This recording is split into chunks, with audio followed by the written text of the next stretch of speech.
অনেকটা দিন থেকে মন চাচ্ছিল যে নারিকেলের পিঠা বানাবো, তো ফাইনালি নারিকেলগুলোকে আজকে ভেঙে নিয়েছি, দেন এখানে কুড়িয়ে নিচ্ছি।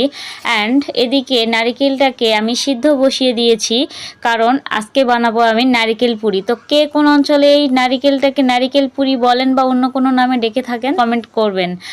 তো ফাইনালি এদিকে দেখতেই পাচ্ছেন যে আমার নারিকেলগুলোকে ভালো করে ভেজে ভেজে নেওয়া হচ্ছে, কারণ এটাই হবে নারিকেলের পুর। তো ফাইনালি আমার শাশুড়ি মা এদিকে কাই গুলিয়ে নিয়ে এলো, অ্যান্ড এই যে একটা রুটির মতো করে বেলে নিয়ে এসছে, অ্যান্ড এখানে সে বানাচ্ছে এটাকে মানে চাঁদপুরে বলে টিপুইন্না পিঠা।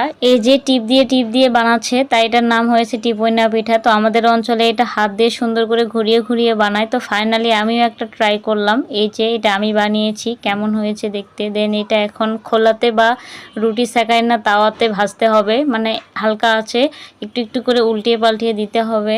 দেন ফাইনালি এই পাশ থেকে ওই পাশে উল্টিয়ে দিচ্ছি, দেখতেই পাচ্ছেন এটা রুটির মতো জাস্ট মনে হবে যে হয়ে গিয়েছে, তখনই নামাতে হবে। দেন ফাইনালি আমরা এগুলো হাতে বানিয়েছি, অ্যান্ড এগুলোকে আপনারা চাইলে স্টিম করে নিতে পারেন, মানে ভাপে সিদ্ধ করে নিতে পারেন, অ্যান্ড তেলেও ভেজে নিতে পারেন। তো ফাইনালি আমি এগুলোকে তেলে ভেজে নিচ্ছি, অ্যান্ড তেলে ভেজে খেতে তো অসাধারণ লাগে। কে কে এই পিঠাটা খেতে পছন্দ করেন সবাই জলদি জলদি কমেন্ট করবেন। এই যে আমার পিঠাগুলো ভাজা শেষ হয়ে গিয়েছে, অ্যান্ড সবাই ওয়েট করতেছে যে কখন খাবে। দেন আমি একটা একটা করে সবগুলো পিঠাকে উঠিয়ে নিচ্ছি।